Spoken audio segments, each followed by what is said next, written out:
पण चर्चेची सुरुवात अर्थातच विश्वासजी तुमच्यापासून, कारण आज इतके दिवस हे आंदोलन सुरू आहे. ह्या वांगचुक यांची जी तब्येत आहे ती खालावत चाललेली आहे, पण दिल्लीमध्ये मात्र प्रचंड अशा प्रकारची शांतता आहे. कुणालाही असं वाटत नाहीये की जावं, दखल घ्यावी आणि आपण त्या मागण्यांच्या संदर्भात किमान ऐकून तरी घ्यावं.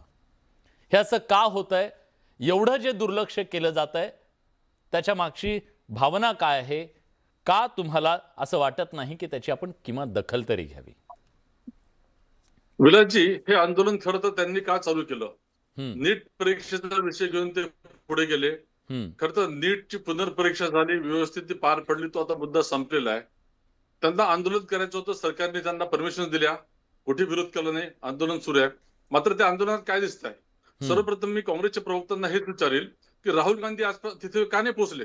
खरोखरच हे एवढं मोठं आंदोलन येतं. दुसरं, तिथे लोक डप्पी वाजवत आहेत, एलटीजी सारखे मुद्दे आहेत, ते टोटल टाइमपास अशा प्रकारे चालू आहे. आता वांगचुक यांची क्रेडिबिलिटी देखील काय आहे? त्यांनी लद्दाखमध्ये जे आंदोलन केले ते सगळं ठीक आहे, पण त्यांना असं वाटलं की आपण प्रसिद्धीच्या धोतात येऊ, दिल्लीला जाऊ, जंतर मंतर आणि दुसरे आपण अण्णा हजारे होऊ. आता अण्णा हजारे का होऊ शकले? कारण तेव्हा डॉक्टर मनमोहन सिंग हे जरी प्रॉक्सी म्हणून प्राईम मिनिस्टर असले तरी राहुल गांधी आणि सोनिया गांधी हेच नेतृत्व करायचे. त्यांच्या विरोधामध्ये हे उठलेलं आंदोलन होतं. आज मोदीजींच्या विरोधामध्ये काय काय आहे? आज मोदीजींना सर्व प्रकारे समर्थन मिळत आहे. आज मोदीजींचं नेतृत्व सगळ्यांनी मान्य केलेलं आहे. आज 85 कोटी लोकांना अन्नधान्य देतोय आपण, 25 कोटी लोकांना आपण गरिबी रेखेतनं वर आणलेलं आहे. त्यामुळे या आंदोलनाला तसंही रिस्पॉन्स मिळणार नव्हताच. आणि सोशल मीडियाच्या माध्यमातून पेड वर्कर्स लावून 2-2 कोटीची कॉक्रोच पार्टी उभी करणं एका रात्रीतनं शक्य आहे. मात्र असं आंदोलन करायला जी क्रेडिबिलिटी लागते, जो मुद्दा लागतो, तो यांच्याजवळ अजिबात नाही, म्हणून अशी स्थिती निर्माण झाली आहे. बरं, पण ठीक आहे, त्यांची क्रेडिबिलिटी नाहीये म्हणून तुम्ही त्याच्याकडे दुर्लक्ष करताय असं तुमचं म्हणणं आहे? तुम्ही मरू देणार त्यांना? नाही, दोन गोष्टी आहेत, दोन्ही गोष्टी पूर्ण पॉलिटिकली मोटिव्हेड आहे. त्यांचा जो मुद्दा होता तो मुद्दा आता गैरलागू आहे. नीट परीक्षा झालेली आहे. आता प्रश्न राहिला राजीनाम्याचा. तर मी आपल्या माहितीसाठी सांगतो की 2006 ला एम्सची परीक्षा झाली होती, 2007 ला ICAI ची परीक्षा झाली होती, 2009 ला क्लॅटची परीक्षा झाली होती, RRBची 2009 ला, अनेक परीक्षा आहेत. या ओडिशामध्ये स्टाफ सिलेक्शनच्या झाल्या, त्या कोणी राजीनामा दिला होता? त्यामुळे हे उगाच जी काही चूक झाली ती आम्ही दुरुस्त केली, चूक मान्य देखील केली. मात्र उगाच एका मंत्र्याचा राजीनामा घेतल्याशिवाय स्वस्त बसणार नाही. यांनी हा जो उठावटोप केलेला आहे, आम्ही त्याला एवढीच विनंती करतो, तब्येतीची काळजी घ्या, उपोषण संपवा. ठीक आहे. मला वाटतं कदाचित हे पहिलं स्टेटमेंट सरकारकडून आलेलं असेल तुमच्या वतीनं की उपोषण थांबवा म्हणून, किंवा याच्या आधी आली असतील, मला कदाचित कल्पना नाही आहे. पण हनुमंतजी, तुम्हाला काय वाटतं? एक प्रकारे सरकारच्या भूमिकेबद्दल तुम्ही बोलाल, त्याच्याबद्दल तुम्हाला खूप आसुसले पण असू शकतं सरकारवर टीका करण्याच्या बद्दलची, पण जेव्हा एक असा मुद्दा जो सरकारच्या विरोधातला आहे तो मुद्दा घेऊन एक व्यक्ती लढतोय, अशा वेळी तो मुद्दा फार गांभीर्याचा नाहीये, महत्त्वाचा नाहीये, त्याला फार महत्त्व द्यायची गरज नाहीये असं तुम्हाला वाटतंय म्हणून तुम्ही तिथे नाहीयेत? की कदाचित ही भीती आहे की या आंदोलनातून पुन्हा कोणतरी नवं उभं राहील आणि आपली स्पेस घेईल, त्याच्यामुळे आपण पण त्याच्याकडे दुर्लक्ष करा? त्यांनी जो मुद्दा मांडला तो अनेकांच्या मनात आहे की आज या सगळ्या आंदोलनामध्ये काँग्रेस का नाही? विलासजी, विश्वास पाठक साहेबांनी मांडलेल्या भूमिकेला मी शेवटच्या अर्ध्या मिनिटामध्ये उत्तर देईन. अगोदर तुम्ही जो प्रश्न उपस्थित केला की इतक्या महत्वाच्या प्रश्नावर विरोधी पक्षाला का आंदोलन करावं वाटत नाही, भाजपा म्हणून भाजपाच्या प्रवक्त्यांनी काँग्रेसवर टीका करणं, प्रश्न उपस्थित करणं राजकारण म्हणून ते आम्ही सगळे समजून घेऊ. पण माध्यमांनी त्रयस्थपणे माझ्या पक्षाचं विश्लेषण करावं आणि आम्ही जे करतो ते दाखवावं अशी कळकळीची विनंती. तुम्हीच आम्हाला लोकांमध्ये घेऊन जात असता.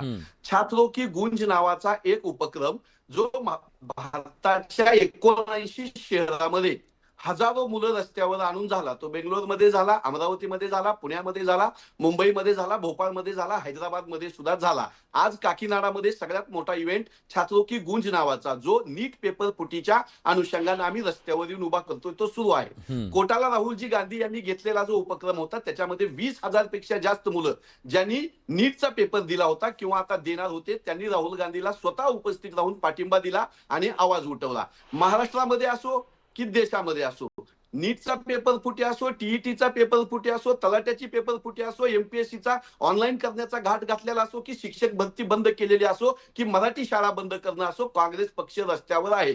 मी प्रत्येक शहराचं नाव आणि तिथं कोणा नेत्याच्या नेतृत्वामध्ये झालं सांगू शकतो. 2 उदाहरणं तुमच्या मार्फत मी महाराष्ट्रातल्या प्रेक्षकाला सांगतो. आमचा जो NA-शिवायचा काँग्रेसची जी विद्यार्थी संघटना NA-शिवायचा, त्याचा देशाचा अध्यक्ष विनोद जाखड आहे. त्याच्या फेसबुक पेजला सगळ्यांनी भेट द्यावी. एका दिवशी 6 शहरामध्ये नीटच्या पेपर फुटीच्या विरोधात लाखो तरुणांना हनुमानजी, आमचा तुम्ही जे केलं ना, तुम्ही जे करताय ते देशासमोर आहे. माझा मुद्दा जो होता त्याच्याबद्दल लोकांमध्ये काम जाऊ द्या ना माझं. NA-शिवायचं सांगितलं मी. युवक काँग्रेस आमचा उदय बानू चीब नावाचा राष्ट्रीय अध्यक्ष, आमचे महाराष्ट्राचे शिवराज मोरे अध्यक्ष, NA-शिवायचे सागर साळुंके, नांदेड मधला आमचा सहकारी तुषार देशमुख असेल, ही सगळी मंडळी विद्यार्थ्याच्या प्रश्नावर जिल्हा पानाच्या आवृत्त्या काढून बघा. लाखो विद्यार्थ्यांना घेऊन रस्त्यावर आहेत. आज मी नांदेड मधून बोलतोय. नांदेडच्या जिल्हाधिकाऱ्यांना विचारा विद्यार्थ्याच्या प्रश्नावर आम्ही आज किती मोठा मोर्चा काढला, पण तो दाखवायचा नाही, त्याची चर्चा होऊ द्यायची नाही. राहुल गांधींनी कोर्टामध्ये बोललेल्या लेकरांना तुम्ही दाखवत नाही. त्यामुळे राहुल गांधी काहीच करत नाहीत, काँग्रेस काहीच करत नाही, रस्त्यावर काँग्रेस उतरत नाही. खोटं आहे. पावसाळी अधिवेशनामध्ये पेपर फुटीच्या संबंधाने आणि ऑनलाईन परीक्षेच्या संदर्भाने काँग्रेसच्या आमदारांनी केलेली विनंती तुम्ही आवर्जून दाखवा, म्हणजे माझा पक्ष काय करतो ते कळेल. राहिला प्रश्न विश्वासजी पाठक यांनी केलेल्या आरोपांचा. राहुल गांधीला प्रश्न विचारताय, 100 खासदार असलेल्या माणसाला प्रश्न विचारताय. नरेंद्र मोदी काय करतायत? मोराला दाणे खाऊ घालतायत पंतप्रधान कार्यालयामध्ये. शिक्षण मंत्र्यांनी राजीनामा का देऊ नये? 22 पोरांनी जीव दिला नेटचा पेपर फुटला म्हणून. त्या 22 पोरांचे जीव देण्याची किंमत तुम्ही एक राजीनामा घेऊ शकत नाही. शिवाजीराव पाटील निलंगेकरांनी त्यांच्या मुलीचे मार्क वाढवल्याचा आरोप झाला, जो आज तागायत सिद्ध झाला नाही, राजीनामा दिला होता. UPA 1 UPA 2 मध्ये 9 मंत्र्यांचे आम्ही राजीनामे घेतले. एकाही मंत्र्यावरचा गुन्हा सिद्ध झाला नाही, तरी आम्ही राजीनामे घेतले आणि तुम्ही आमच्यासोबत तुलना करता. धर्मेंद्र प्रधानला राजीनामा द्यावा लागेल. 22 मुलांच्या मृतदेहावर उभा असलेलं हे शिक्षण मंत्री हे केंद्र सरकारला हटवावेच लागतील. या प्रश्नासाठी काँग्रेस लढते, याच प्रश्नासाठी सोनम वांगचुक आणि CJP लढते. आम्हाला त्यांचा अभिमान आहे, आम्ही त्यांच्या सोबत आहोत. त्यांचा जीव वाचला पाहिजे आणि 22 मुलांच्या कुटुंबियाला न्याय भेटला पाहिजे. 24 लाखापेक्षा जास्त मुलांना नीटचा डबल पेपर द्यावा लागला. तो मनस्ताप झालेला विश्वास पाठक सर भरून देणार आहेत का? ठीक आहे, तुम्ही तुमची भूमिका आज सांगितली. कदाचित पक्षाच्या वतीनं अजून अधिकृतपणे ती सांगितली जाईल, पण तुम्ही या व्यासपीठावरून सांगितले की आम्ही त्यांच्या सोबत आहोत. ठीक आहे, बाकी राजकारण म्हणून तुम्ही एकमेकांवर आरोप प्रत्यारोप करू शकता.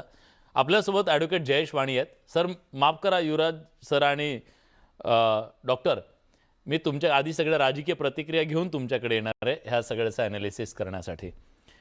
जयेश, मुद्दा त्यांचा हा आहे की ज्या मुद्द्याच्या अनुषंगानं ही लढाई सुरू झालेली होती तो मुद्दा आम्ही संपवला. नीटच्या परीक्षा पुन्हा एकदा नीटपणे घेण्याचं काम आम्ही केलं. एअरफोर्स काय नाही ते सगळं लावलं आणि आमची चूक सुधारली. म्हणून आता जो मुद्दा उपस्थित करून हे आंदोलन सुरू आहे, त्या आंदोलनामध्ये मुद्दाच उरलेला नाहीये, त्यामुळे त्याला फार लक्ष द्यायची गरज नाही असं त्यांचं म्हणणं आहे. पण तुम्हाला असं का वाटतं की या आंदोलनाच्या मुळे मंत्र्यांनी राजीनामा दिला पाहिजे? मुळात काय आहे की नॉनसेन्स इश्यूजला पुढे आणणं आणि लोकांच्या जवळकीचे जे प्रश्न आहेत ते मागे ठेवणं हा भारतीय जनता पार्टीचा गेल्या 12 वर्षातला ऑफिशियल बिझनेस आहे. आपण धंदा असा शब्द नको वापरूया मराठीतला, तो टोचतो म्हणून आपण त्याला बिझनेस म्हणूया इंग्रजीमध्ये, तो जरा कमी रुततो.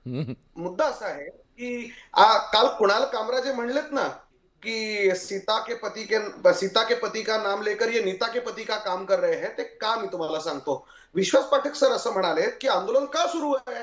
आता हे जर भारतीय जनता पार्टीच्या प्रवक्त्यांना माहित नसेल की आंदोलन हे धर्मेंद्र प्रधानांच्या राजीनाम्यासाठी सुरू आहे, तर मग बाकी सगळे प्रश्न अलहिदाच झालेत.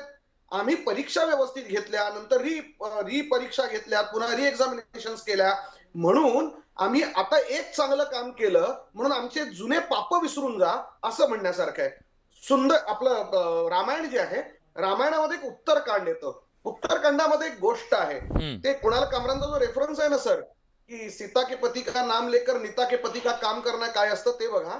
उत्तरकांडामध्ये एक उदाहरण आहे. त्या अयोध्या राज्यातला जो परीट आहे, जो आर्थिक आणि सामाजिक दृष्ट्या सगळ्यात शेवटचा माणूस आहे, तो माणूस असं म्हणतो की भलेही सीता रावणाकडे गेली असेल, तिने अग्निपरीक्षा वगैरे दिली असेल, मात्र आम्हाला तिच्यावरती संशय आहे.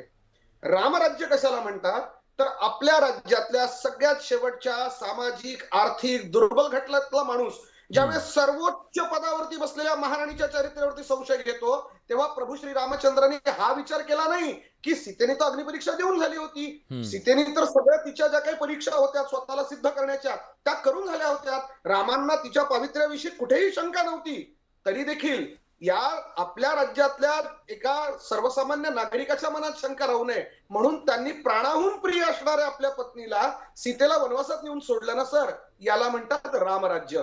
आणि पाठक सर काय म्हणतात त्याच्या विरुद्ध, अहो आता हे आंदोलन कशासाठी चालू आहे, सोनम वांगचुकांना प्रसिद्धी पाहिजे. सर 3 इडियट एवढा प्रसिद्ध झाला होता ना चित्रपट की भारतीय जनता पार्टीतल्या नरेंद्र मोदी सोडून कुठल्याही नेत्यापेक्षा आज जगभरामध्ये सोनम वांगचुक जास्त प्रसिद्ध आहे. हे कदाचित त्या लोकांना आजपर्यंत कळालेलं नाहीये. जगभरात सोनम वांगचुक प्रसिद्ध आहे, त्यांना प्रसिद्धीची गरज आहे असं आता म्हणणं मला वाटतं खूपच दूधखोळेपणाचं लक्षण आहे. सोनम वांगचुकांच्या प्रसिद्धीची काय गरज आहे बरं? पण मग ह्या दुर्लक्षाचं कारण काय, ह्या दुर्लक्षाचं कारण काय? दुर्लक्षाचं कारण आहे बेमुरवत खोरपणा आणि जनतेला फाट्यावरती मांजर सुंभ्याच्या मारण्याची प्रवृत्ती जी शेतकरी आंदोलनाच्या वेळेस दिसली होती, जी देशातल्या इतर कुठल्याही नागरी आंदोलनाच्या वेळेस दिसली. बेमुरवत खोरपणा, तो एक निर्ढावलेपणा की जा तुम्ही जनता आहात, तुम्हाला काय करायचं ते करा, एक माणूस मेला तरी आम्हाला फरक पडत नाही, मरू देत, आम्ही राजीनामा घेणार नाही.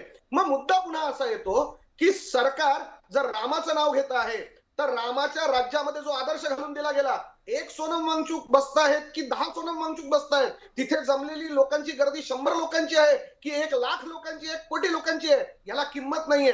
लोकशाहीमध्ये 10 लोक कुठली तरी मागणी करतायत, 22 लोक, 22 विद्यार्थी जे येणारे ऍस्पिरंट डॉक्टर्स होते, त्यांच्या मृत्यूनंतर जर तुम्ही म्हणत असाल की राजीनामा का घ्यायचा, आम्ही राजीनामा घेणार नाही, आम्ही साधी चर्चाही करणार नाही, तर हा सरकारचा निर्ढावलेपणा आहे.